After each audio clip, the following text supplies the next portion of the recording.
As you guys know, I have a great many websites, so if one of them falls out and even gets completely destroyed somehow, I'm not gonna, fall out. I'm still gonna have my resources and I'll be okay. So that's always a good thing about, the way I do business is I have so many different businesses that are all running fully optimally, and so many different ways of generating traffic that are running all the time that I'm not really relying on any one thing. There's no one person or one service or one thing that I need.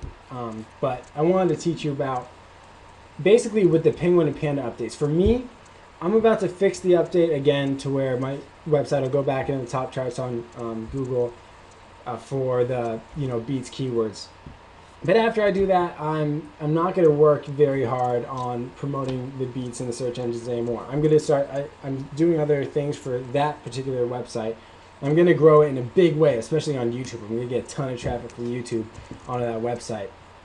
But one thing I want to teach you about, just for those of you who are interested in the Penguin update and everything, from what I've seen so far and all the testing that I've done, it seems that the actual content on your website and how people interact with it, your bounce rates and everything like that, has become extremely important to Google. Now, a lot of people are saying this is the time to break up with Google. I felt that way when the Panda update came out, and when the Penguin came out, I was just like, wow, it's getting pretty complicated, and they're trying to weed out everybody basically, except for like the top big shots and authority sites.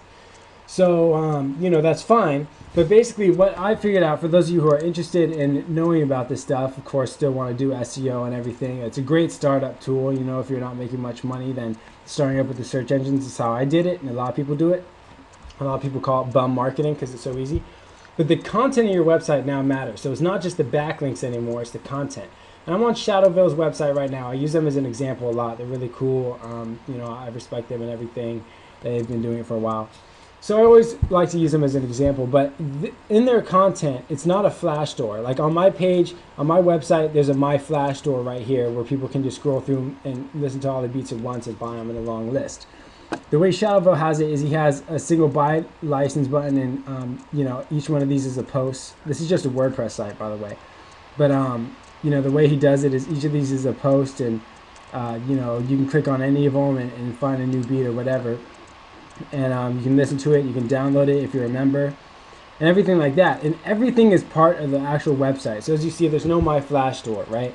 It's all within the website. So if someone clicks anything, Google is going to recognize it as them messing with the content. On the My Flash store, they don't recognize that as the content. So that's what's tricky, is you got to kind of switch it up so that whenever people come to your website, they're more likely to click on a piece of your website and interact with your website instead of just messing with the Flash store, which actually isn't a part of your website. So as interesting as that is, interesting, I'll use the word annoying. As annoying as that is, that's the way it is now. Google is very specific about people coming to your website and messing with the actual content. So a list like this is usually going to be better for you, and can work better in a lot of ways. And if you want people to build your website, then the best way to do that, I think it's odesk.com, maybe that's what it is. Let's see if that's it. Yeah, so odesk.com. So you can hire people to just basically, build your website for very cheap, for like $10 to $15 an hour. You can get these guys to build your website, and you can find a contractor for anything. So you can hire a contractor for web development. You go down, you say, what am I going to do? I want an e-commerce site, okay? So you go to e-commerce. This guy's $15 per hour, $30 per hour, and you go down and you just see tons and tons of these guys you can pick from. And this guy's only $10 an hour, and they, it says what they do. So a lot of these guys do WordPress sites. So you can pay these guys, you could pay someone like me to build a website for you, and it's really not that hard to find people. So odesk.com. Generally, the less you do, the more you make. So the more you hire people, the more you're going to make in the long run, which is why odesk.com is so cool. You can hire anybody for any kind of anything, even sales and marketing. You see, and people can do, advertising for you for pretty dang cheap. And, these guys are only $11 an hour, $6 an hour, whatever. People will do, basically anything and work for dirt cheap to do whatever you need.